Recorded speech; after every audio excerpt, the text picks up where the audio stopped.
O Senhor esteja convosco. Ele está no meio de nós. Proclamação do Evangelho de Jesus Cristo segundo Lucas. Glória a vós, Senhor. Naquele tempo, milhares de pessoas se reuniram a ponto de uns pisarem nos outros. Jesus começou a falar primeiro a seus discípulos: tomai cuidado com o fermento dos fariseus, que é a hipocrisia.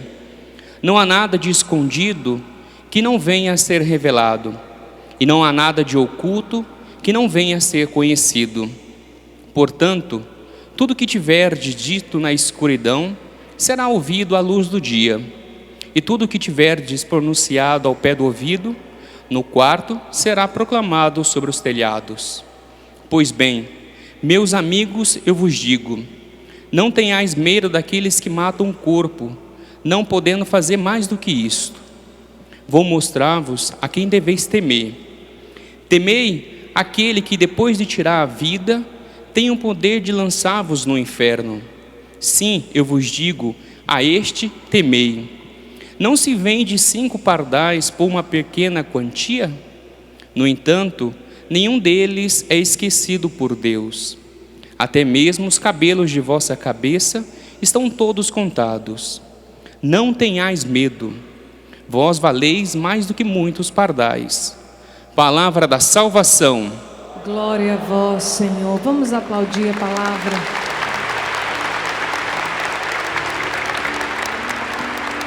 Fala, que teu servo escuta.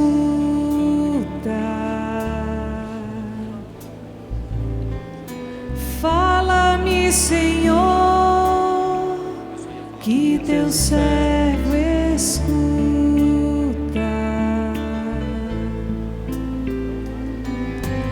Fala,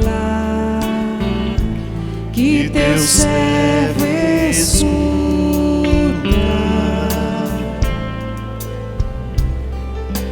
Fala-me, Senhor, que teu servo escuta.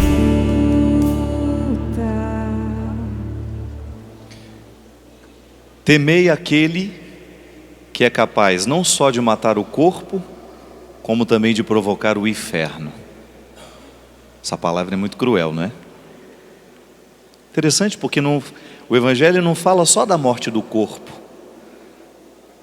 mas fala também dessa figuração escatológica, isto é, do fim dos tempos, de que quando nós escolhemos a morte do corpo, é possível que também, dependendo do grau de consciência dessa escolha, né? Porque a gente sabe que o pecado, Deus é muito justo. Deus analisa o nosso pecado de acordo com a consciência que a gente tem dele. Por isso é tão perigoso caminhar na fé. Quanto mais consciente a gente tem do que é errado, do que é certo, maior será aquilo que Deus vai cobrar de nós. Não é o que fala aquele outro evangelho também, que a quem muito foi dado, muito será cobrado também. Será pedido. Quanto mais a gente cresce na consciência do que é certo, maior será a exigência de Deus na nossa vida. Por isso essa palavra nos apontando para algumas mortes do corpo que depois ainda serão cobradas de nós na eternidade, ou até gerarão um inferno como consequência. Que coisa terrível, gente. Que coisa terrível. Semana passada eu tive a oportunidade de estar em Brasília, a convite da CNBB, para nós fazermos uma campanha de saúde, em parceria com o Ministério de Saúde. Sabe para quê? Para convencer os nossos jovens a fazerem o exame HIV. E conversando com a responsável pelo Ministério da Saúde, ela me dizia que é impressionante o número de pessoas contaminadas hoje que estão desenvolvendo a AIDS porque não sabem que são portadoras do vírus. Ter o vírus não é problema.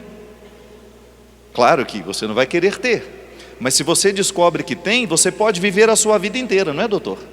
Pode viver a vida inteira, desde que você descubra isso no início e você se trate. Os tratamentos são eficazes, dão uma boa qualidade de vida. Mas nós não estamos falando disso não. Nós estamos falando no contexto social do esquecimento da gravidade que é quando nós expomos o nosso corpo a um contexto de vida onde não existem regras, porque está assim hoje. As pessoas estão indispostas a terem regras. As pessoas não querem disciplina mais. As pessoas não querem nada que seja dificultoso. Por isso o vírus HIV está crescendo cada vez mais entre os nossos jovens, porque eles não estão dispostos a fazerem os sacrifícios que são necessários para a saúde do corpo. Aí gera um inferno que nós não podemos medir o quanto ele será grandioso na vida daquela pessoa. O quanto ele será grande na vida daquela pessoa. A sociedade, minha gente, está cada vez mais indisposta a viver as restrições que nos trazem saúde. Saúde física, saúde espiritual. Você não precisa ir muito longe, basta você se aproximar dos motivos do seu coração e você vê que você já traz esse vírus da preguiça dentro de si também. Eu trago em mim, não tenho medo de responder, não tenho medo de me acusar aqui. Se eu não ponho o pé em cima dessa preguiça todos os dias, eu sempre quero o caminho mais fácil. Por que eu digo isso? Porque eu acho esse versículo pertinente demais para nós abrirmos um acampamento de família. Eu sei o tanto que você está tendo dificuldade de colocar regras na sua casa. Eu sei como está difícil nos dias de hoje você estabelecer limites para filhos dentro de casa. Eu sei como está doloroso para muitos pais e mães que talvez nem estejam aqui, mas estejam nos acompanhando em casa, quando estão percebendo não só a morte física de seus meninos e meninas, por causa de escolhas infelizes, por causa de droga, por causa de uma prostituição socializada, como eu gosto de dizer, porque foi o tempo que os meninos precisavam ir aos prostíbulos. Foi o tempo em que os homens precisavam sair das suas casas para as zonas boêmias. Como? Para que isso? Se hoje nós vivemos um total descrédito do corpo, se as pessoas, por causa de uma tal liberdade que nós agora estamos usando o tempo todo, a sociedade o tempo todo querendo ser livre, mas uma liberdade que custa a própria vida, que custa a própria dignidade. Eu sei como está penoso para pais e mães nos dias de hoje estabelecer os limites que nos educam. Porque, minha gente, não existe milagre na educação de um filho. Um filho, se você não estabelece o momento certo do limite, ele nunca vai entender o valor de uma regra. Ele nunca vai compreender o aspecto positivo de uma lei. As nossas leis sociais, para que servem? É para facilitar a vida. Nós estamos aqui no tempo de seca. Se o seu vizinho está lavando a calçada, é porque ele não tem o mínimo de compreensão de regras de civilidade. Um infeliz que passa e joga um fogo numa mata, como nós vimos aquele incêndio criminoso na região de Petrópolis hoje, e o fogo avançando na direção das casas, e o bombeiro dizendo, esse fogo foi criminoso, ele foi provocado. Um infeliz passa, descompromissado com o resto do mundo, ele põe fogo numa mata. Ou o seu vizinho, que tem preguiça de capinar o lote dele, põe o fogo e depois pede o controle daquele fogo, que vai avançando, que vai poluindo os nossos ares. Estou errado?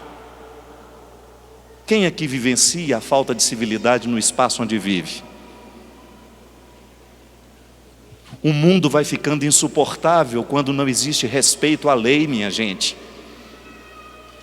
O mundo vai ficando cada vez mais difícil, cada vez mais desagradável, podemos dizer, quando nós não estabelecemos leis para nós, quando a gente se sente fora do contexto, quando a gente acha que nós não temos obrigação de obedecer.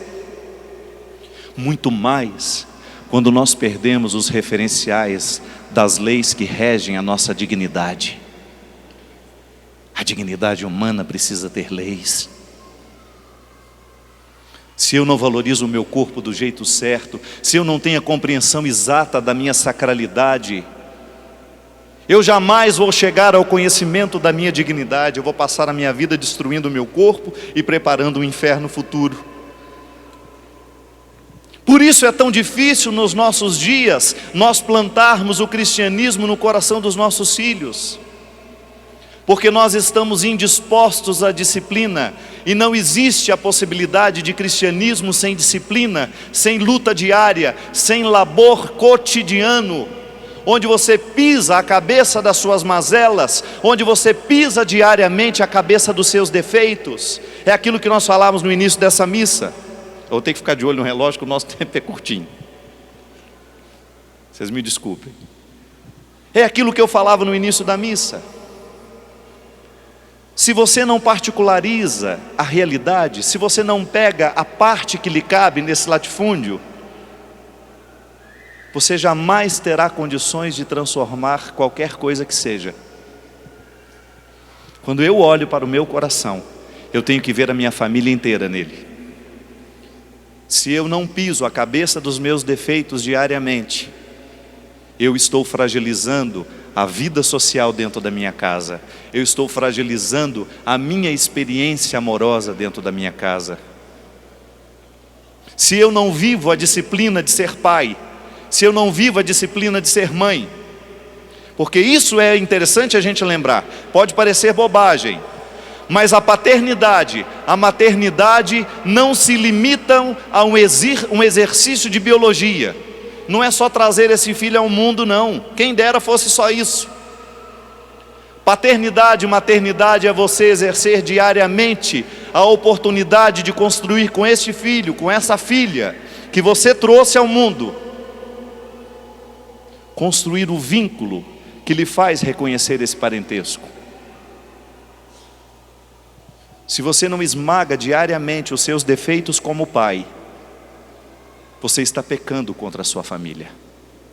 Se você não toma consciência diariamente dos seus excessos como mãe, se você não cristianiza essa experiência de colocar à luz do sagrado, de colocar debaixo dos olhos de Deus as suas atitudes como mãe, você corre o risco de prejudicar o crescimento de Deus na sua casa. Porque Deus cresce em nós, Deus cresce no nosso meio. É só a gente cultivar, é só cultivar as coisas boas, é só a gente retirar diariamente as sementes que nos matam.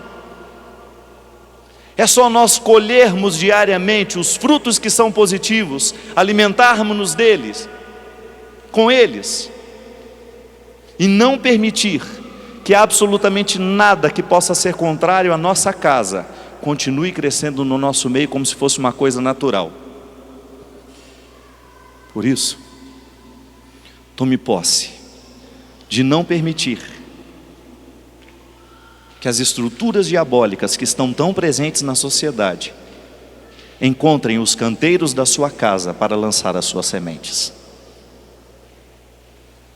Porque um pai e uma mãe que não são capazes de mandar na casa que construíram do jeito certo, na parceria exata que a educação nos ensina a ter, você não vai poder mandar em lugar nenhum. Aquele que não manda no próprio coração não tem condições de mandar em lugar nenhum. Aquele que não trabalha o seu próprio coração diariamente para exercer da melhor maneira o seu papel dentro de casa, ele não vai ter condições de dar testemunho de absolutamente nada por onde for. As nossas famílias precisam, com urgência, de pessoas que se disponham a lutar contra as suas mazelas. Se você veio com seu esposo, se você veio sozinho, se você veio sem seus pais, não tem problema. A parte da transformação é você. É no seu coração que Deus precisa plantar essa urgência. Você não tem o direito de negligenciar a oportunidade de tornar a sua casa melhor a partir do seu coração.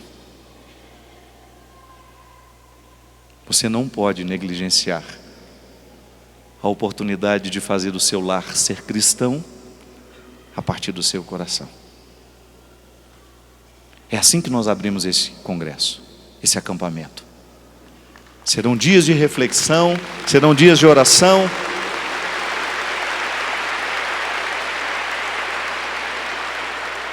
Como que é o canto de entrada? Eu e minha casa serviremos ao Senhor. Qual que é a primeira palavra da música? Eu. Padre, meu marido está precisando muito de conversão. Eu sei que ele precisa. Mas antes de apontar para as necessidades da conversão dele, reconheça as suas. O mundo fica mais bonito quando a gente aponta o dedo primeiro para nós.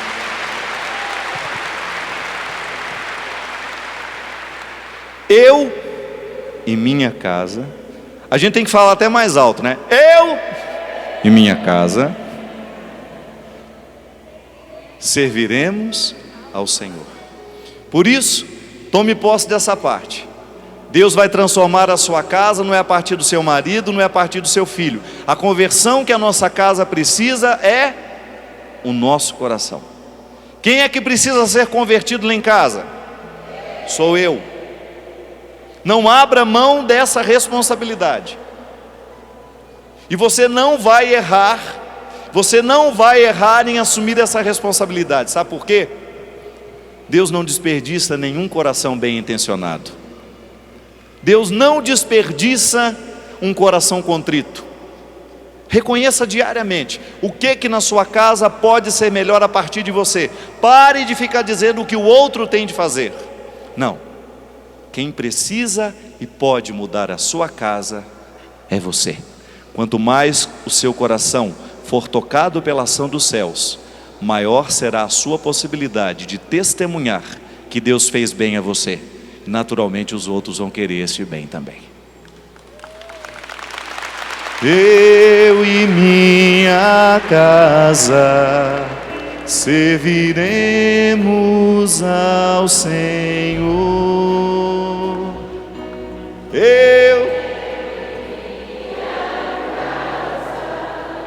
Serviremos ao... Só mais uma vez, bem bonito, falando bem alto. Eu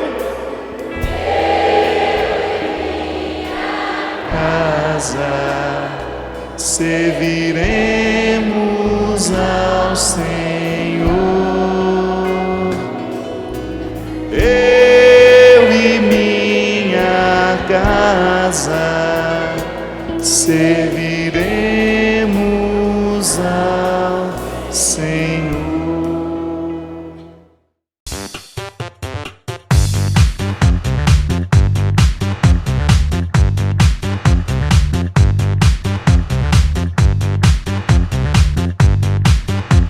cançãonovaplay.com. Assine já!